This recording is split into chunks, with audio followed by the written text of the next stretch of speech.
Welcome back to G Fun Facts Online. Today we are traveling 625 light-years away from Earth into the deep, dusty expanse of the Chamaeleon-1 star-forming region. We are looking at a cosmic drama that challenges our fundamental understanding of how planetary systems are built.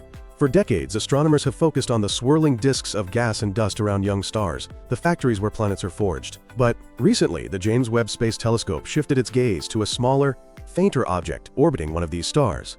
The object is a massive superjupiter, or perhaps a brown dwarf, known as CT Chamaeleontis b. What the telescope found there was not a dead rock, and not merely a cooling ball of gas. It found a vibrant, chemically active disk swirling around the companion. This is not a nursery for planets, it is a nursery for moons.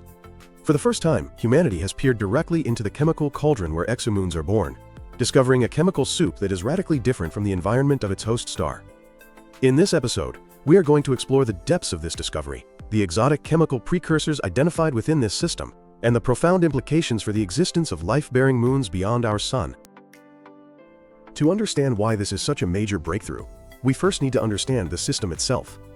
The central star, CT Chamaeleontis A, is a T Tauri star.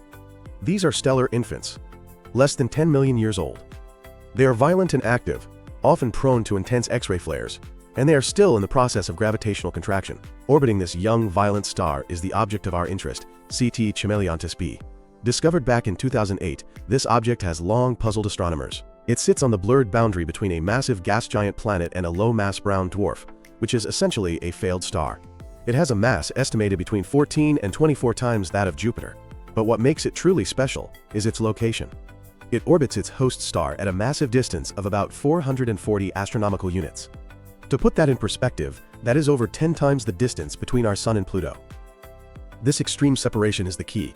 If this planet were as close to its star as Jupiter is to our Sun, the star's blinding light and intense radiation would strip away any delicate structure around the planet. But out in the frozen hinterlands of the system, CT Chamaeleontis b reigns as a sovereign ruler. It has gathered its own disk of material, distinct from the primary disk of the star. It is a system within a system, a miniature solar system in the making. Now, you might hear this referred to as a debris disk, but that terminology can be deceptive. In strict astronomical terms, a debris disk usually refers to a ring of dust created by collisions between asteroids after a solar system is already formed. What we are seeing here is something much more primordial. It is a circumplanetary disk. Unlike a debris disk, which is dusty and gas-poor, a circumplanetary disk is gas-rich and actively feeding the growing planet. It is an accretion disk, similar to the one that fed our Sun, but scaled down. This is the structure from which the Galilean moons of Jupiter and the moons of Saturn likely coalesced. Before the James Webb Space Telescope, detecting the chemistry of a disk like this was impossible. Ground-based observatories fight the interference of Earth's atmosphere, which blocks many infrared wavelengths essential for identifying organic molecules. Even the Hubble Space Telescope lacked the specific sensitivity required to see the cool, glowing dust of such a disk. But the James Webb Telescope is equipped with MIRI, the mid-infrared instrument. MIRI is designed to see the universe in thermal wavelengths, essentially seeing the body heat of molecules vibrating in the cold of space. When astronomers trained MIRI on this object, they expected to see the standard signatures of silicates, which is sand, and perhaps water ice, which is everywhere in the universe. What they found instead was a shock. The spectrum, which is the chemical fingerprint of the light, was dominated by carbon. They did not just see carbon monoxide. They saw complex hydrocarbons. They detected molecules like acetylene, diacetylene, and benzene. Benzene is a ring-shaped molecule and a foundational building block for complex organic soot. In space, these molecules form through abiotic photochemistry, and finding them here marked a watershed moment in astrochemistry. The most striking aspect of this discovery is what astronomers call the carbon enigma. The protoplanetary disk surrounding the host star is oxygen-rich. It shows signs of silicates and oxides, the ingredients for rocky Earth-like planets. Yet, the disk around the planet is chemically distinct. It is carbon-rich and oxygen-poor. How can two objects formed from the same molecular cloud end up with such radically different chemical inventories? The leading theory involves the concept of the ice line. In a forming solar system, different volatile compounds freeze at different distances from the star. Water freezes closest in, followed by carbon dioxide, and finally carbon monoxide much further out. As dust grains drift inward from the outer system, they carry these ices with them. However, if a giant planet like CT Chamaeleontis b forms, it carves a gap in the main disk. This gap acts as a filter. Large, oxygen-rich dust grains containing water ice might be trapped at the outer edge of the gap, unable to cross. Meanwhile, the gas, which is often richer in carbon because the oxygen is locked up in the frozen dust, can flow across the gap and onto the planet. Consequently, the circumplanetary disk is fed by a stream of gas that has been depleted of oxygen-rich dust, but remains rich in volatile carbon. This mechanism essentially distills the material, creating a pocket of carbon chemistry around the giant planet. This dense, carbon-rich disk confirms that the planet is actively capable of forming moons. In the standard model of moon formation, satellites coalesce from the disk of material left over from the planet's primary accretion phase. Right now, the disk around CT Chamaeleontis b is a swarm of trillions of particles. Over the next few million years, these particles will collide. The acetylene and benzene ices will act as a glue, allowing dust to build into pebbles, pebbles into boulders, and boulders into moonlets. Because of the high carbon content, the rocks of these future moons will not be the silicate granite and basalt we know on Earth. Instead, they might be composed of carbides and covered in thick layers of organic ices. If we could stand on the surface of a moon forming in this disk, we would likely look up to see a sky choked with soot-like smog. The host star would be a bright, distant point of light, but the planet itself would loom massive in the sky, glowing a dull red from the heat of its own contraction. Let us look closer at the specific chemicals found, because they tell us a story about potential life. Benzene is a stable ring of carbon atoms. On Earth, we know it as a component of gasoline, but in space, it is the starting point for building larger organic structures. The fact that we see benzene means the disk is synthesizing complex molecules right now. Then there is acetylene, a highly reactive gas. In the presence of ultraviolet light, which floods the system from the young star, acetylene can polymerize to form long chains of carbon atoms. These chains can fold and twist, forming the backbone of amino acids and other biological monomers. We also see evidence pointing toward hydrogen cyanide. Though deadly to humans, this molecule is a key ingredient in the synthesis of adenine, one of the 4 nucleobases in DNA. If the moons of this system incorporate significant amounts of hydrogen cyanide into their ice shells, and if those shells later melt due to tidal heating, the subsurface oceans would be rich in the raw materials needed for life.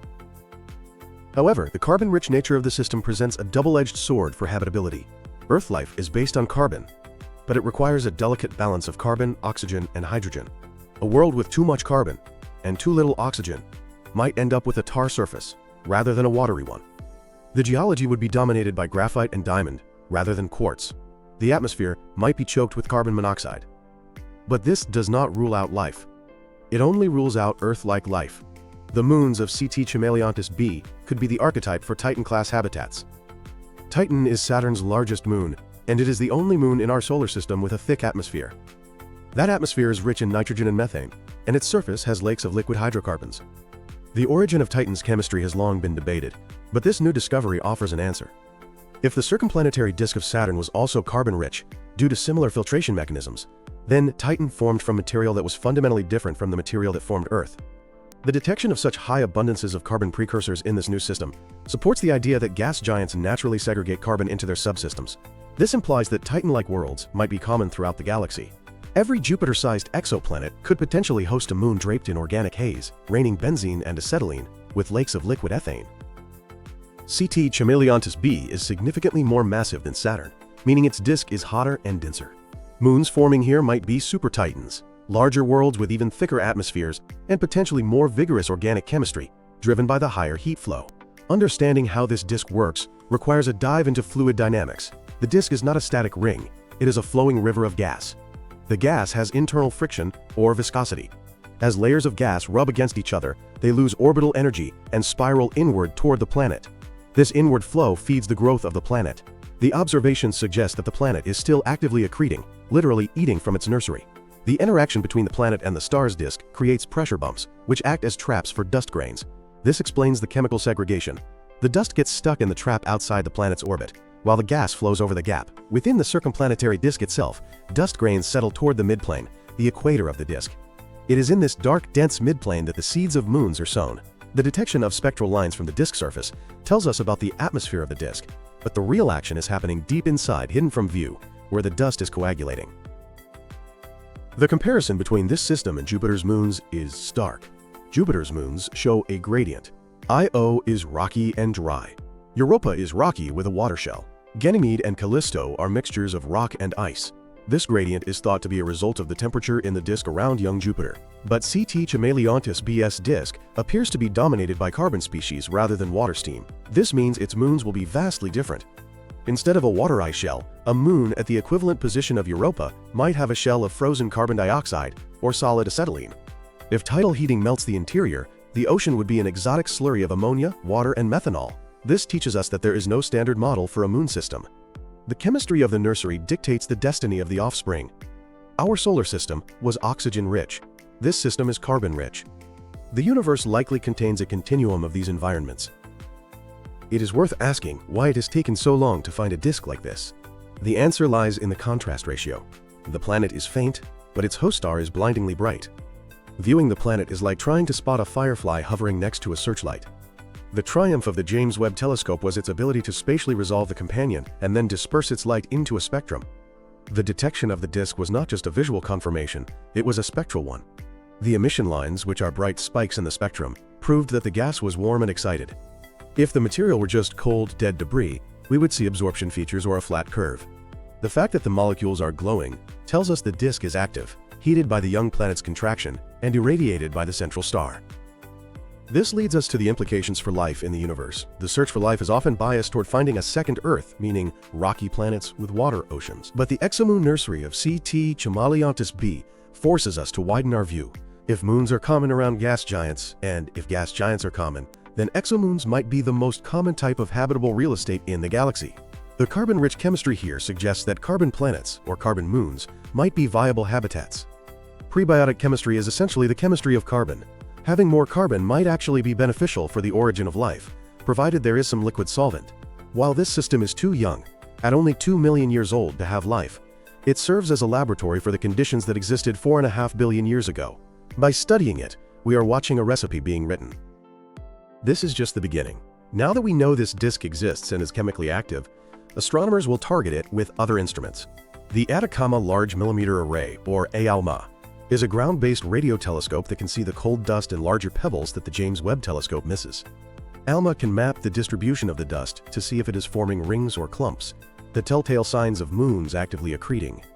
Future telescopes like the Extremely Large Telescope might even spot the thermal glow of the forming moons themselves. Astronomers will also watch the system over time.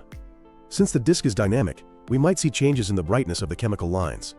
A sudden flare could indicate a clump of material falling onto the planet, or a collision between two moonlets. The discovery of the chemical precursors in the circumplanetary disk of CT Chamaeleontis b is a landmark in the history of astronomy. It transforms the concept of a debris disk from a static ring of dust into a dynamic, chemically evolving womb for new worlds. We have found a system where the dust of the cosmos is being spun into the gold of organic chemistry. We have found a place where the ingredients for life are not rare, but dominant. As we gaze at this distant object, we are not just looking at a light in the sky. We are looking at a mirror of our own past. We are seeing the chaotic, fiery, soot-filled days before the Earth and Moon settled into their rhythm. The Nursery is open. The precursors are present. The moons of CT Chamaeleontis b are waking up. Thanks for listening to G Fun Facts Online. We will see you in the next deep dive.